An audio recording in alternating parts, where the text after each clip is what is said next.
I'm going to pitch a movie for you. It is the start of the Civil War, and in the South, and Annabelle Lee tells her sweetheart Johnny Gray that he needs to join the army or else she'll never talk to him again.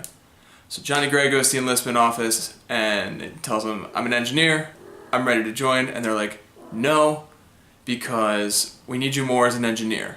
But they don't tell him that last part. All he hears is no. So he tries to relay that information to his woman, and she says, not good enough, don't talk to me until you're in uniform. Flash forward a year. He's working on his train, depressed, when it gets hijacked by members of the Union Army. Annabelle Lee is on this train. Now Johnny Gray must do everything in his power to get his train and his woman back. If this movie was made this year, it would probably be, like a 2.5 hour long PG-13 movie. Comes out July 4th weekend, starring Channing Tatum and Megan Fox, directed by Michael Bay. It has these big, expensive CGI set pieces, these long exposition scenes, and it ends with a big CGI explosion that's recycled from a Transformers movie, and a witty one-liner, and an implied sex scene.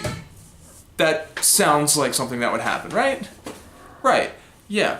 Thankfully, this movie was already made almost 90 years ago, starring Buster Keaton. And it is one of the closest, it is as close as you can get to a perfect movie. I love The General, starring Buster Keaton. So does Luna. She's being obnoxious. I love this movie. It is a thrill ride in the silent film era. And it kind of has some of those elements that we don't like in action movies today, or that get cliched and overplayed. It has these big set pieces, but none of them are CG. That wasn't a thing in 1926. It was Buster Keaton himself, the star of this movie, sitting on the front of a train, dropping, with perfect timing, dropping a railroad tie onto another railroad tie, swinging past his face, and almost derailing a train. Like, he does these stunts. And yes, it ends with an explosion, but they didn't recycle it from another movie. I think it's the most expensive scene in silent film history. They set a bridge on fire and ran a train over it until it fell into a gorge. That is something that they physically did. And it's incredible. It's absolutely incredible. And yes, it ends with a one-liner, but it's not some witty thing that a writer in a room scribbled out. It was like, this is a pun that'll work. No, it's one-liner that shows this character has changed from the beginning of the movie. Instead of telling the enlistment agent that his occupation is engineer, he tells him soldier. He has changed who he is as a person, and that's what that one line signifies. And yes, it ends with an implied sex scene. But it's not like, a sexy shot of Megan Fox's bum and Channing Tatum doing the winky eyes and his pecs are bouncing or whatever. They share their first kiss on screen as he's saluting every single soldier that walks past him because of his recent promotion. And it's hysterical and perfect, and it's so well put together. I cannot recommend this movie highly enough. The only issue is it has fallen into public domain. So there are probably 800 versions of this out there, and I got the one that is on Hoopla Digital, which is a free service that is connected with the LA Public Library and I think some other public libraries. This one, the soundtrack was not good. It was a lot of public domain songs, like Pomp and Circumstance comes up, and it doesn't match the movie, and it's just weird.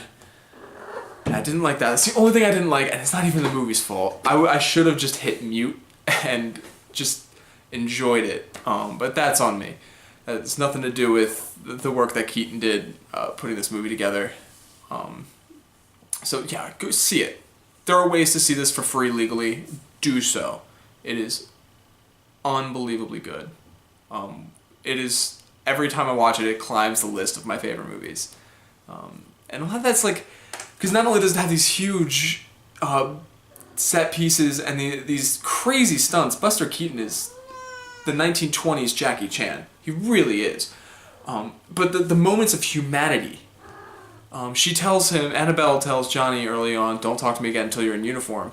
And the next time he talks to her, he is on the other side of enemy lines, rescuing her from being kidnapped, wearing a Union uniform. And it's not pointed out, like, if they'd have made the movie today, she'd have been like, I'm glad you're in uniform this time. But no, it just is. And it's so subtle. And I didn't pick up on it until this viewing. It's the second or third time I've seen it.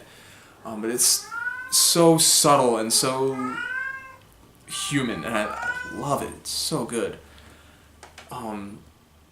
A few weeks ago I watched City Lights, which is a Charlie Chaplin film. And there's an ongoing debate, and there has been for the past century, Charlie Chaplin or Buster Keaton, who is like the king of silent film comedy. And I want to say Keaton. I believe it's Keaton. That's how I feel. There was a time when I said Chaplin, but looking back, they're both very similar. They both play very similar characters. I'll just keep it to City Lights in the general. They both play these kind of down-on-their-luck men who are very sad but very loving. And they kind of stumble their way through their situations and kind of accidentally win at the end. But where Chaplin's the tramp kind of stumbles his way into some money to save this girl, or not save her, but give this girl her sight back. Keaton's Johnny Gray stumbles his way into winning a battle and saving his hometown from an opposing force. And now we know he's in the South, they lose the Civil War, but that's not the point of the movie, is he wins the battle. And that's what this movie is. And the stakes are just so much higher, and the scale is so much broader, and it's just a bigger feeling to the Buster Keaton stuff than it is to the Chaplin. And I think that adds a lot more weight to just the little moments.